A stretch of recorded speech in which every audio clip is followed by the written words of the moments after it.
నర్సరావుపేటలోని 7 నియోజకవర్గాల నుంచి కూడా ఈరోజు ముస్లిం పెద్దలు మనస్ఫూర్తిగా వచ్చి ఇక్కడ మమ్మల్ని ఆశీర్వదించారు. వారందరికీ కూడా పేరు పేరున నా హృదయపూర్వక ధన్యవాదాలు తెలియజేసుకుంటా ఉన్నాను. రంజాన్ మాసంలో చాలామందిని కలవటం జరిగింది, కొంతమందిని కలవలేకపోయాం.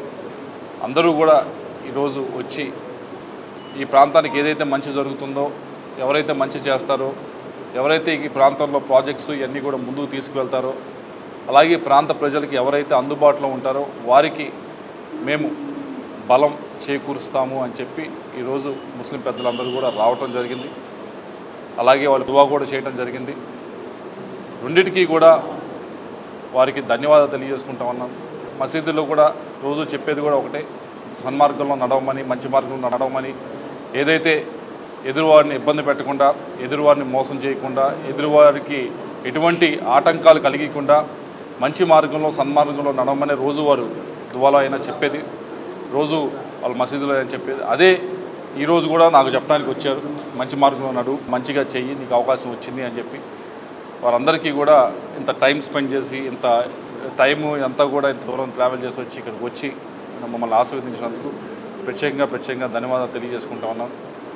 అలాగే ముస్లిం సోదరులు అందరికీ కూడా చెప్పేది ఒకటే, 2014 నుంచి 19 దాకా ఏ విధంగా అయితే తెలుగుదేశం పార్టీ ఏ విధంగా అయితే ముస్లిం అందరినీ కూడా ఏ విధంగా అయితే దుల్హన్ పథకం వల్ల అయితే కానీ, ఇమాములకి మౌజాములకి ఇచ్చిన వేతనాలు అయితే కానీ, మసీదులకి బాగు చేసుకోవడానికి ఇచ్చిన ఫండ్స్తో అయితే కానీ, కొత్త ఈద్గాలు కట్టేదానికి ఇచ్చిన దాంట్లో అయితేమి, ఇవన్నీ కూడా ఏ విధంగా అయితే 14 నుంచి 19 దాకా చేశారో దానికంటే కూడా బాగా వచ్చే 5 సంవత్సరాలు చేయడానికి కట్టుబడి ఉన్నాం. దీంతో పాటుగా ముఖ్యంగా ఇస్లామిక్ బ్యాంక్, దీని గురించి చాలామంది అడుగుతూ ఉన్నారు. మేము చాలా చిన్న వ్యాపారాలు చేసుకుంటా ఉన్నాం, మాకు అత్యధికంగా ఇబ్బంది పడుతూ ఉందంటే ఇస్లామిక్ బ్యాంక్ దగ్గర ఏదైతే వడ్డీకి తీసుకొచ్చుకుంటామో బయట డబ్బులు, దానివల్ల చాలా ఇబ్బంది పడుతూ ఉన్నామని చెప్తా ఉన్నాం.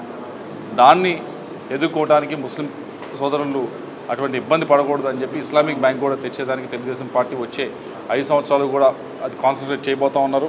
వీటితో పాటుగా ఏదైతే విదేశీ విద్యా దీవెన మొన్నటిదాకా చాలా కట్స్ చేశారు, చాలా తక్కువ మందికే వచ్చినాయి, చాలా కండిషన్స్ పెట్టి, అలా కాకుండా కొద్దిగా లిబరల్గా ఏమని అడుగుతూ ఉన్నారు. ఆ లిబరల్గా చేసేదానికే తెలుగుదేశం పార్టీ కట్టుబడి ఉందని చెప్పి మీ అందరూ కూడా తెలియజేసుకుంటా ఉన్నాం.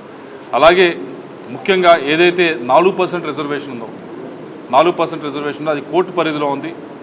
14 నుంచి 19 దాకా కూడా అది కోర్టులో ఉన్నప్పుడు కూడా తెలుగుదేశం పార్టీ దాని కోర్టులో ఉన్నదాన్ని ముస్లింలకి అనుకూలంగా రావడానికి అన్ని విధాలుగా కూడా ప్రయత్నించడం జరిగింది. కోర్టులో వాదనలు అన్నింటిలో కూడా ఆ రోజు ప్రభుత్వంలో ఉన్నప్పుడు తెలుగుదేశం పార్టీ 4% రిజర్వేషన్ వైపు నుంచి ఉంది. అలాగే 2024లో కూడా విజయం సాధించిన తర్వాత కూడా 4% రిజర్వేషన్ ముస్లిమ్స్కి కోర్టులో పాజిటివ్గా తీసుకొచ్చేదానికి తెలుగుదేశం పార్టీ కట్టుబడి ఉంటుందని చెప్పి మీ అందరూ కూడా తెలియజేసుకుంటా ఉన్నాను. వీటన్నిటితో పాటుగా దుల్హన్ పథకం గురించి చాలామంది చెప్తా ఉన్నారు, చాలా కండిషన్స్ పెట్టారు, చాలా తక్కువ మందికి వస్తూ ఉందని చెప్పి.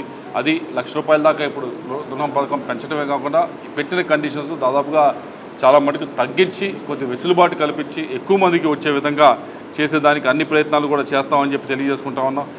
దీంతో పాటుగా చాలామంది వచ్చి అడుగుతూ ఉంది నన్ను, ఏ గ్రామానికి వెళ్ళినా కొద్దిగా ముస్లిమ్స్ ఎక్కువ ఉన్న దగ్గర షాదీ ఖానాల గురించి ఎక్కువ అడుగుతూ ఉన్నారు, మాకు షాదీ ఖానాలు కావాలని.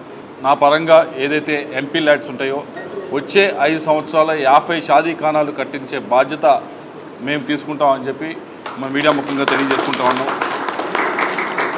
వీటన్నిటితో పాటుగా నర్సరావుపేట అసెంబ్లీకి సంబంధించి ముస్లిమ్స్కి సంబంధించిన హాస్టల్స్ అవి సగంలో వచ్చి ఆగిపోయి ఉన్నాయి.